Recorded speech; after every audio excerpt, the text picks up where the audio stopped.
Doctrine के बारे में पढ़ेंगे जो इंडिया ने न्यूक्लियर डॉक्ट्रिन को अडॉप्ट किया है 2003 में अबाउट न्यूक्लियर रिलेटेड टेस्ट। तो यहाँ पे सैलिएंट फीचर न्यूक्लियर डॉक्ट्रिन का कुछ इस प्रकार से है। फर्स्ट पॉइंट है building and maintaining A credible minimum deterrent.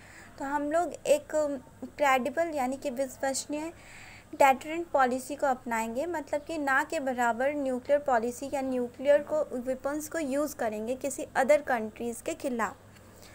दूसरा है posture of no first use, यानी कि हम लोग पहले न्यूक्लियर वेपन्स को यूज़ नहीं करेंगे। न्यूक्लियर वेपन्स को तभी यूज़ करेंगे जब हमें किसी कंट्री ने पहले अटैक किया हो और उन्हें हमें बताना हो कि हम कमज़ोर नहीं हैं, तो हम यूज़ कर सकते हैं। Nuclear weapons will only be used in retaliation against a nuclear attack on Indian territory or on Indian forces anywhere. Nuclear retaliation to a first strike will be massive and designed to inflict unacceptable damage. तो nuclear retaliation मतलब बदले में हम nuclear weapons का use करेंगे, तो जब first strike होगा हमारे तरफ से न्यूक्लियर वेपन्स का, तो हम लोग एक मैसिव डिस्ट्रक्शन भी कर सकते हैं, क्योंकि उन्होंने हमारे ऊपर पहले अटैक कर चुका है। तो अब हमें उन्हें बताना है कि हम पावरफुल नेशन है। मतलब हम चाहे तो अगर सेकेंड टाइम, क्योंकि हम लोग पहले यूज़ नहीं कर रहे हैं, हम लोग सेकेंड टाइम यूज़ कर रहे हैं, मतलब पहले किसी ने यूज़ कर चुका है हम पे और हम उन्हें बताने के लिए यूज़ कर रहे हैं, तो हम लोग कुछ भी डैमेज कर सकते हैं। मतलब हमें पावर है इस न्यूक्लियर डॉक्ट्रिन ऑफ इंडिया के अकॉर्डिंग। फोर्थ पॉइंट है nuclear retaliatory attacks can only be authorized by the civil political leadership through the nuclear command authority. तो इंडिया में न्यूक्लियर कमांड अथॉरिटी बनाया गया, उसमें कुछ सिविल पॉलिटिकल लीडर है, तो उनके ऑथराइजेशन से ही हम लोग न्यूक्लियर रिटेलिएटरी अटैक्स कर सकते हैं। फिफ्थ पॉइंट है non use of nuclear weapons against non nuclear weapon state. तो जो भी नॉन न्यूक्लियर वेपन स्टेट है तो उस पर हम लोग न्यूक्लियर वेपन्स अटैक नहीं कर सकते हैं, न्यूक्लियर वेपन का यूज़ नहीं करेंगे नॉन न्यूक्लियर वेपन स्टेट्स के अगेंस्ट। सिक्स्थ पॉइंट है however in the event of a major attack against India और Indian forces anywhere by biological और केमिकल वेपन्स। तो अगर इंडिया पे या इंडियन फोर्सेस पे बायोलॉजिकल या फिर केमिकल वेपन्स मेजर अटैक किया जा रहा है, तो हम लोग उसके बदले न्यूक्लियर वेपन्स का यूज़ कर सकते हैं, उसके अगेंस्ट न्यूक्लियर वेपन्स का यूज़ कर सकते हैं। सेवन्थ पॉइंट है in continuance of strict controls on export of nuclear and missile related materials and technologies, participation in the fissile material cut-off treaty negotiations and continued observership of moratorium on nuclear test। तो हम लोग as a observer country भी है। जब अगर कोई भी जैसे नॉन प्रोलिफरेशन ट्रीटी हुआ था, तो हम लोग नॉन प्रोलिफरेशन ट्रीटी के अगेंस्ट थे, तो हम लोग अगेंस्ट थे, बट हम लोग इस बात से सपोर्ट कर रहे हैं कि हम लोग न्यूक्लियर वेपन्स को किसी कंट्री के अगेंस्ट अपने फ़ायदे के लिए नहीं यूज़ करेंगे।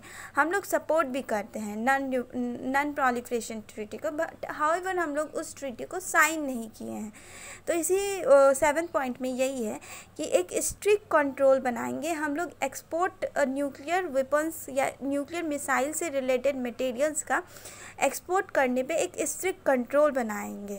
ओके, ना 8 पॉइंट भी है, देखते हैं continued commitment to the goal of nuclear free world. और हम लोग एक न्यूक्लियर फ्री वर्ल्ड बनाने के लिए कंप्लीट सपोर्ट करते हैं, हमारा पूरा समर्थन है कि एक न्यूक्लियर वेपन फ्री वर्ल्ड बने through global verifiable and non discriminatory nuclear disarmament.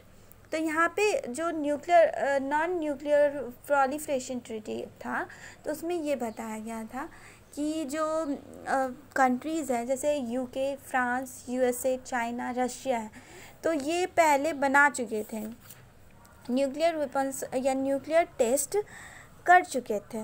Okay, तो इस कंट्री ने न्यूक्लियर वेपन्स का ट्रायल तो कर चुका था, लेकिन वही जो ये जब आया नॉन न्यूक्लियर प्रोलिफरेशन ट्रीटी, तो इन्होंने मना कर दिया। इंडिया और कुछ 5 कंट्रीज़ जो थे, जो परमानेंट मेंबर है यूएन में, वो सारे कंट्री के अलावा जो जितने भी कंट्री है उन्हें डिसआर्मामेंट करना पड़ेगा, यानी कि वो न्यूक्लियर टेस्ट नहीं कर सकते हैं इस ट्रीटी पे साइन करने के बाद। तो जो न्यूक्लियर नॉन प्रोलिफरेशन ट्रीटी था वो 1968 में आया था, और कॉम्प्रिहेंसिव टेस्ट बैन ट्रीटी था वो 1996 में आया था। तो इन दोनों ट्रीटी पे इंडिया ने नहीं साइन करा, ओके, क्योंकि ये क्या कर रहा था, डिस्क्रिमिनेट कर रहा था कि कुछ कंट्री, जैसे 5 कंट्री है तो वो न्यूक्लियर वेपन्स को रखेंगे, लेकिन इसके अलावा जो कंट्री है वो नहीं रख सकते, तो ये डिस्क्रिमिनेटरी हुआ ना। तो इसीलिए ये कहा गया है 8 पॉइंट में कि ये नॉन न्यूक्लियर फ्री वर्ल्ड को, नॉन वेपन फ्री वर्ल्ड को सपोर्ट कर रहा है, और नॉन डिस्क्रिमिनेटरी न्यूक्लियर डिसआर्मामेंट पे भी सपोर्ट कर रहा है। अगर ऐसा डिसआर्मामेंट हो जिसमें कि डिस्क्रिमिनेशन ना हो तो उसको सपोर्ट कर रहा है, ओके। ये कमिटमेंट है इंडिया का। अब नेक्स्ट पॉइंट है कि the nuclear command authority comprise करता है पॉलिटिकल काउंसिल का और एग्जीक्यूटिव काउंसिल भी है। तो पॉलिटिकल काउंसिल है और एग्जीक्यूटिव काउंसिल है। पॉलिटिकल काउंसिल, उसमें प्राइम मिनिस्टर चेयरमैन है। It is the sole body which can authorize the use of nuclear weapons. तो यह एक सिंगल बॉडी है जो कि बताएगा, जो कि ऑथराइज करेगा, जो कि कमांड करेगा कि न्यूक्लियर वेपन्स को यूज़ किया जाए, कब यूज़ किया जाए या नहीं यूज़ किया जाए। और जो द एग्जीक्यूटिव काउंसिल है वो नेशनल सिक्योरिटी एडवाइज़र होंगे, उसके chairperson. It provides inputs for decision making by the nuclear command authority and executes the directives given to it by political council, okay. The Cabinet Committee on Security reviewed the progress of the operationalizing of India's nuclear doctrine. Cabinet Committee Secretary reviewed the existing command and control structure, the state of readiness, the targeting strategy for a retaliatory attack, and operating procedures for various stages of alert and launch. The Cabinet Committee on Security expressed satisfaction with the overall preparedness. ये जो आया है nuclear doctrines, इस पे cabinet committee security पे जो है उन्होंने अपना समर्थन, अपना सेटिस्फैक्शन जाहिर किया है ओवरऑल इस डॉक्ट्रिन पे, ओके। Thank you.